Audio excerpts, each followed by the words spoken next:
Dentro deste quarto, longe dessas coisas,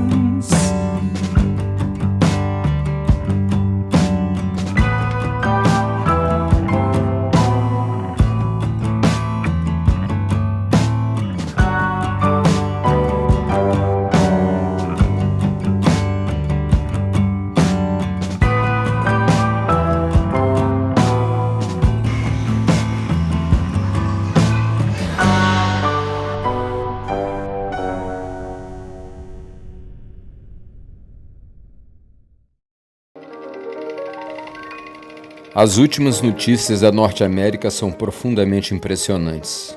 É o cinema ouvido e falado, meus senhores. Vamos ouvir o pontapé recebido pelo Sr. Carlitos, o tiro dado pelo Coronel Buck Jones, os gritos da Sra. Greta Garbo e os monumentais suspiros de Dona Paula Negri. A arte muda vai escancarar a boca e berrar. Toda a encantada melodia dos rádios, vitrolas, orquestras e telefones vai ser ouvida ainda fresquinha, com o Made in USA também gritado através do megafone. O desgraçado, reduzido a um feixe de nervos pelas campainhas dos bondes, buzinas dos automóveis, berros dos camelôs e berros da sogra, esse desgraçado vai ouvir também os bondes de Los Angeles, os automóveis de New York, os camelôs de Hollywood e todos os berros de todas as sogras de todos os estrelos e estrelas da arte muda. Coitadinho do civilizado. Da forma que a tecnologia caminha, daqui a alguns séculos a espécie humana será representada por um casal de pigmeus com um prodigioso cérebro e duas descomunais orelhas, à frente de alguns milhares de aparelhos que saltam, estalam, rangem e berram, trabalhando ativamente para o crescimento glorioso da civilização. Essa crônica que a gente viu agora sobre o cinema mudo, não é só sobre o cinema mudo, é sobre a civilização, sobre o processo de evolução do homem. Só que ela foi escrita em 1928 pelo Rubens, quando ele tinha 15 anos de idade. O que mostra que ele era praticamente já um cronista pronto.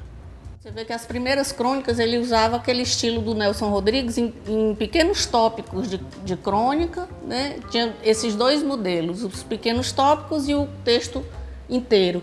Todos os críticos nacionais têm duas coisas que repetem toda a vida que a gente fala em Rubem Braga, né? A primeira é que ele é um cronista lírico, né? Sempre fala do lirismo, e a outra que ele viveu exclusivamente da crônica e se firmou na história nacional exclusivamente como cronista. Discordo um pouco dessa ideia, né? Ele foi um grande jornalista também. E a crônica, sobretudo, ela exige, né, quer dizer, muito desse talento quase que nato, né? Quer dizer, o Rubem, acho que realmente é o modelo. O Rubem é a matriz, né, de todos nós, quer dizer, está tudo nele, né?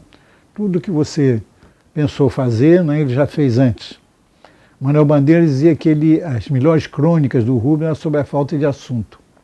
E realmente há crônicas memoráveis, antológicas do Rubem sobre a falta de assunto, o que criou um problema muito grande para todos que vieram depois. Hoje você não pode mais fazer crônicas sobre falta de assunto, que ele já fez todas, né, genialmente.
Rapaz, Tem 10 anos que a gente fez o Viagem Capixaba, né? Que a gente rodou esse estado inteiro aqui contando a história daquela viagem do Rubem para o Caribé. E já naquela época a gente conversava de fazer um novo trabalho, né, em cima do Rubem. Então agora começando de novo, né? Já tomei muito avião para fazer reportagem, mas o certo não é assim. O certo é ir pelos caminhos que acompanham com todo carinho os lombos e curvas da terra, aceitando uma caneca de café na casa de um colono. Só de repente a gente se lembra de que esse Brasil ainda existe. O Brasil ainda funciona a lenha e lombo de burro. As noites do Brasil são pretas com assombração. Dizem que ainda tem até luar do sertão, até capivara e sussuarana. Ainda há um Brasil bom que a gente desperdiça de bobagem. Um Brasil que a gente deixa para depois e, entretanto, parece que vai acabando. Estamos aqui 10 anos depois, vamos fazer o centenário do Rubem, né? Se tivesse vivo, estaria fazendo 100 anos. E nós estamos aqui sem grua, sem jipe. Você vê como é que ficou o negócio diferente?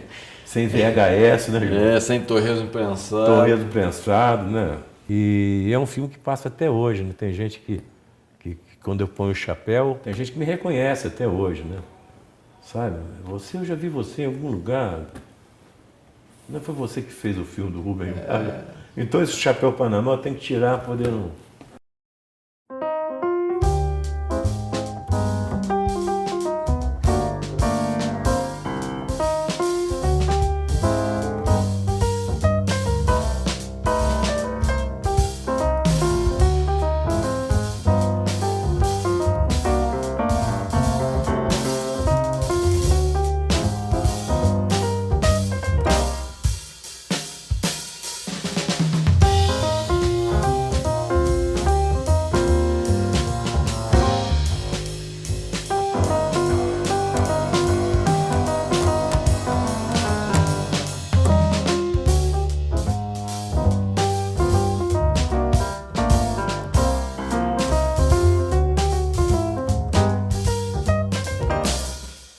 Essa casa, na realidade, era de um primo do meu avô, que meu avô comprou, porque meu avô morava ali, perto do Córrego do Amarelo, que é ali do lado do Pé de Futapão, onde tem o Beco do Galeoli. Então, dali eles passaram para cá, que essa família foi embora e vovô habitou a casa, e aqui teve os filhos todos. Quer dizer, com exceção dos mais velhos, né, que nasceram mesmo na fazenda do Frade. Dos filhos do meu avô, tem o Jerônimo, o mais velho, a Carmozina, o Armando, o Nilton, o Rubem, a Ieda e a mamãe, que era a caçula, que morreu no dia 8 do mês passado. Já nasce pronto. É um fenômeno feliz, né, de um escritor que mantém um padrão elevado e constante em sua obra inteira. Eu tenho a impressão de que essa é uma tarefa urgente, eu não sei ainda porque uma fundação nacional ou no mínimo estadual não se pôs em campo para resgatar e perpetuar a memória de tudo que ele escreveu. Como você não encontra nada ruim em Rubem Braga. A frase pode ser neutra, pode ser simples, mas ruim ela não será, porque ele tem o domínio do ritmo, tem o domínio do vocabulário, tem a posição do sujeito frente ao mundo, que é sempre meio desafiadora, meio cética, às vezes meio irônica, e, portanto, é um deleite perpétuo para o leitor, qualquer que seja a crônica, qualquer que seja o livro, qualquer que seja o assunto ou a época em que ele está escrevendo. Que acaba encontrando seu auge no Aiditi Copacabana, né, que é de uma dramaticidade que é atual. A gente vê que hoje, né, o Rio está aí se vingando dos malfeitos. Mas aquela tsunami meio que moralizadora do Rio, né? Quando a adutora, iniquidades, e quando a adutora da SEDAI estourou outro dia, eu pensei muito em Aiditi Copacabana. Porque naquele período eu tinha escrito uma crônica, um pouco antes de estourar a adutora, dizendo que o Rio está citando o Aiditi, dizendo que era capaz de, quando o Papa fosse embora, estourar a estação da SEDAI do posto 5, que tem aquele cheiro horrível, que a vingança de Copacabana viria da estação da SEDAI. Aí 2 dias depois estoura a estação da SEDAI em Campo Grande, morreu uma criança, não sei o quê, e eu até me senti um pouco assim, não culpado, né, mas assim, caramba, eu fui brincar com isso, olha o que aconteceu, né, o Papa foi embora e... Então, quem especulará sobre o metro quadrado de teu terreno? Pois, na verdade, não haverá terreno algum. Tuas donzelas se estendem na areia e passam no corpo óleos odoríferos para tostar a tez.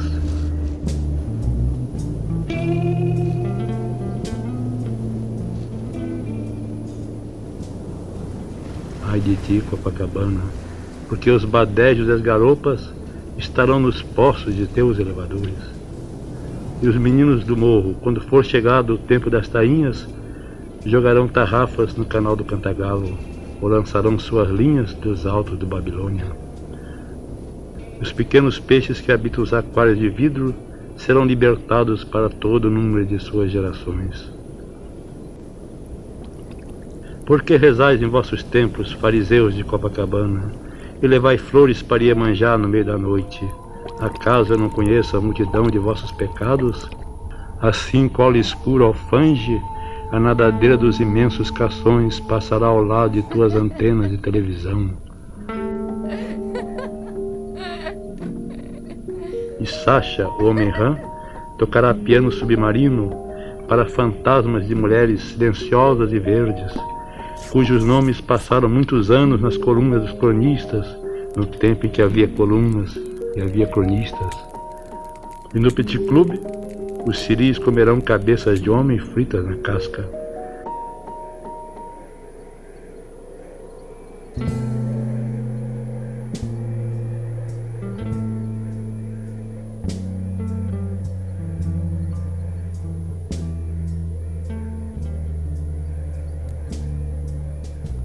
E tu, Oscar, filho de Orstein, ouve minha ordem. Reserva para Iemanjá os mais espaçosos aposentos de teu palácio, porque ali, entre algas, ela habitará. A rapina de teus mercadores e a libação de teus perdidos, e a ostentação da Itaíra do posto 5, em cujos diamantes se coagularam as lágrimas de 1000 meninas miseráveis, tudo passará. Pinta-te qual mulher pública, e coloca todas as tuas joias, e aviva o verniz de tuas unhas, e canta a tua última canção pecaminosa, pois em verdade é tarde para a prece, e que estremeça o teu corpo fino e cheio de máculas, desde o edifício Olinda até a sede dos marimbás, porque eis que sobre ele vai a minha fúria e o destruirá. Canta a tua última canção, Copacabana.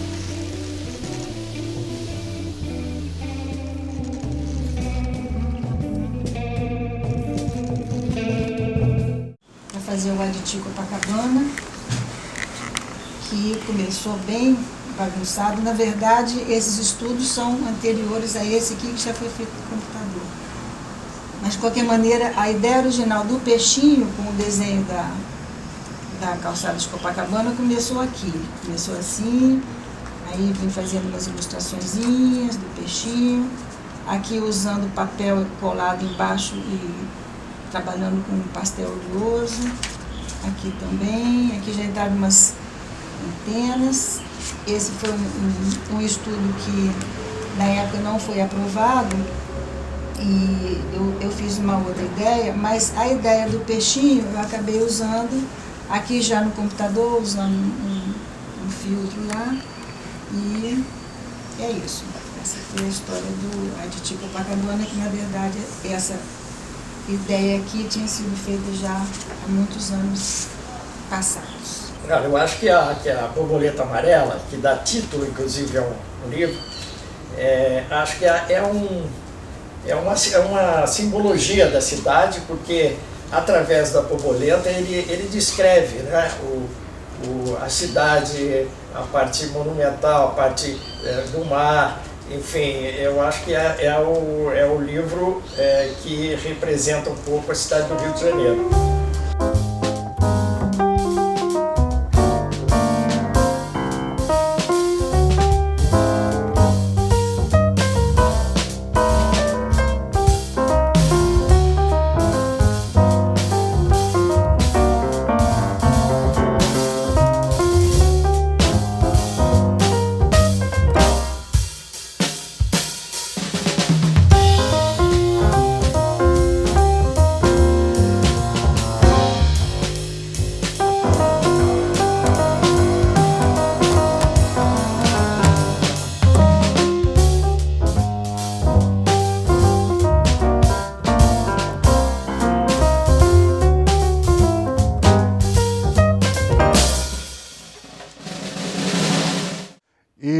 às vezes eu vinha com ele de carro, o chofer dele me trazia até a minha casa. E numa dessas conversas, um dia ele me disse: ô Afonso, aliás eu achei muito esquisito, porque para mim ele era um grande autor, um clássico. Ele disse: eu estou precisando ganhar um dinheiro aí, queria republicar umas coisas. E uma conversa assim, meio misteriosa sobre republicação e como agilizar o lado editorial. Ele disse: ele queria republicar as coisas. Eu falei: olha, eu posso falar com um conhecido meu, que é o Jiro Takanashi, que era da Ática. E telefonei para o Giro, falei: Giro, imagina que o Rubem está pensando em reeditar um livro dele e tal, isso, aquilo. Dei o recado. Daí uns dias o Giro me ligou e disse que teve uma ideia, que foi uma ideia genial. Ele pensou como editor e criou aquela coleção Gostar de Ler. Quer dizer, a conversa com o Rubem acabou dando isso. E a coleção, exatamente isso que você falou, a coleção formou um grupo de leitores no Brasil muito grande, através da crônica. Era o Rubem, era o Paulo Mendes Campos, era uma série de cronistas. Né? Isso, a valorização da crônica enquanto narrativa curta, como iniciativa do cidadão leitor nesse universo ilimitado, imenso. Na infância, eu era viciada em leitura, era a garotinha esquisitinha que fugia da praia e das brincadeiras para ficar lendo, e adorava, como muita gente da minha época, adorava a coleção Para Gostar de Ler. Aí me viciei em Drummond, em Fernando Sabino, Paulo Mendes Campos, mas o que mais me chamou a atenção foi Rubem Braga. Eu me viciei já na infância, criança ainda. Não sabia nem que ele era capixaba, enfim. Fiz algumas fichas de leitura sobre as crônicas dele na época. Rubem Braga, para mim, é um dos maiores escritores da literatura brasileira de todos os tempos. Eu acredito firmemente que ele será reconhecido no futuro como um dos maiores escritores brasileiros. E isso só não aconteceu, talvez ainda plenamente, como eu imagino que deveria ser, justamente por causa desse preconceito em relação à crônica, do qual nós falamos. Assim, apenas por esse preconceito que percebe a crônica como um gênero menor, o que eu acho injustificado. Eu acho que a crônica terá o seu lugar como um gênero literário tão importante quanto o romance, quanto o conto, quanto a poesia no futuro. E eu acredito que, na mesma medida, Rubem Braga será reconhecido como um autor brasileiro da envergadura dos maiores autores imortais que nós temos no Brasil. Rubem Braga é um dos autores que mais se vende, né, da literatura brasileira. Os livros têm sucessivas edições, né? Eu tenho aqui alguns livros dele, né, que nós fizemos. 200 Crônicas é um dos livros da literatura brasileira que mais se vendeu até hoje, né? Eu estava pensando nisso, assim, por que ele é tão adotado nas escolas? Por que tantos jovens e alunos gostam de ler Rubem? Por que tantos professores dão aos seus alunos, ao longo dos tempos, crônicas do Rubem Braga para ler? É porque ele aproxima, ele é próximo. Essas histórias falam para as pessoas até hoje, porque elas são histórias que poderiam ser vividas por cada um de nós. Ele gostava muito de artes, ele procurava conhecer novos artistas e lançá-los no mercado. Ele vendia um pouco de quadros. Então ele tinha esse lado, uma tendência não só para a escrita, mas também para as artes. E tinha muito bom gosto. Eu me lembro de quando ia à casa dele, ele tinha sempre alguma coisa nova nas paredes. Tem algumas figuras, por exemplo, tem uma pintora, Marie Laurencin. Ela foi assim uma musa, vamos dizer, de todos, o Picasso, Apollinaire. O Rubem Braga vai fazer entrevista com ela e ele, o primeiro parágrafo, ele fala assim: não sei por que estou fazendo essa entrevista. Não admiro a pintura dela. Vamos dizer, ele tem uma antipatia que ao longo da entrevista fica patente. E vai piorando a situação, porque ela vai falando algumas coisas que ele vai se indispondo com ela. Ela faz um comentário um pouco contrário à boemia que ela teve com o Picasso ou com a Apollinaire. E ele fala: imagina, essa mulher que foi cantada, foi pintada, foi uma musa. Eles se dedicaram boa parte da vida deles colocando ela num lugar privilegiado e ela agora fala com desdém deles. Ou, no momento, ela fala da questão do judaísmo. Ele fala: mas eu podia ser judeu. Ela está querendo parecer o quê? O Mariana? Então, ele protesta. Aí você está imaginando uma catástrofe. O texto vai terminar da pior maneira possível. Mas, de repente, ele sai na rua, ela vai tomar um táxi, ele olha e fala: eu comecei a olhar aquela mulher, uma trabalhadora de mais de meio século para a pintura mundial, aquela senhora com cabelos todos brancos, e de repente eu me cobri de ternura por ela. Talvez eu tenha sido injusto, e eu olhando agora ela caminhando aqui, o mundo é mais bonito graças à sua pintura. Então são coisas comoventes, porque de repente o jornalista falou com antipatia, mas o cronista cobriu ela de afeto. Entre as boas coisas da vida que ele enumera, ele fala: voltar a Paris e voltar de Paris para o Rio de Janeiro, né? Então é uma cidade que eu acho que ele tem vínculos afetivos, não só do ponto de vista amoroso. Realmente, quando eu falo de afeto, foi lá que ele, vamos dizer, teve assim o primeiro grande encontro com a Tônia Carreiro. Foi um dos grandes amores da vida dele, não é? Agora, sempre encantado com as mulheres, né? Que era assim, a mulher podia ver um joelho que ele achava bonito. Então, não precisava de muito, não, né? A delicadeza de uma mulher, a comparação que ele sempre fez com flores, com pássaros, meu Deus. Então, realmente, quando ele viu uma mulher, eu só percebi isso uma vez, porque como ele era o tio, eu tive uma oportunidade única. Ele veio a Vitória, estava aqui a Tônia Carreiro com uma peça, levando uma peça no teatro. Ela estava hospedada no Hotel Senac e ele no outro hotel na Praia do Canto. Então ele me ligou e me falou: menina, ele às vezes esquecia muito os nomes. Menina, você pode pegar a Marinha depois da peça lá no hotel e levar para sua casa, e você me pega no hotel e a gente fica aí tomar um vinho e tal. Eu falei: lógico, o maior prazer. E assim foi feito. Então, depois que acabou a peça, ela foi se trocar no hotel e eu a peguei ele no hotel dele e viemos aqui para casa. Eu os coloquei lá embaixo, onde eu tenho uma piscina, um local bem... não tinha ninguém em casa, eles ficaram muito à vontade.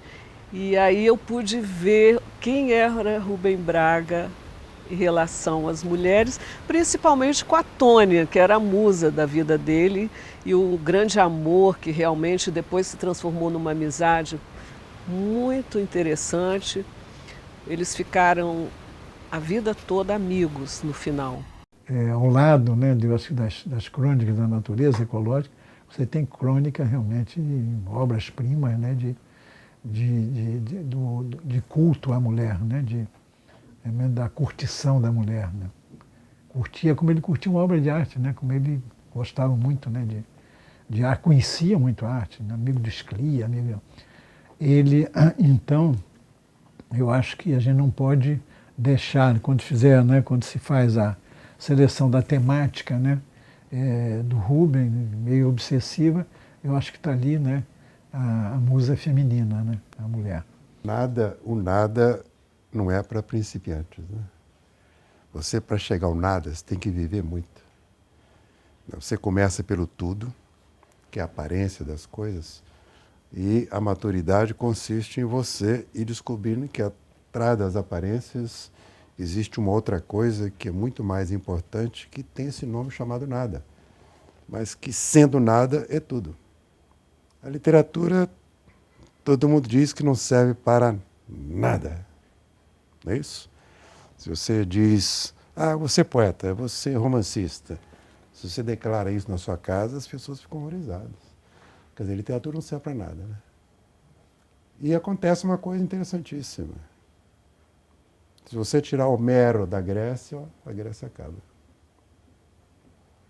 Se você tirar Shakespeare da Inglaterra, a Inglaterra, aquela ilha afunda. Ou seja, as pessoas que trataram do nada de uma maneira integral, profunda, são pessoas que fundaram países, fundaram culturas, marcaram uma determinada época. Né? O Rubens, por exemplo, tratava do nada, como ninguém. E não é nada, não é nada, não é nada.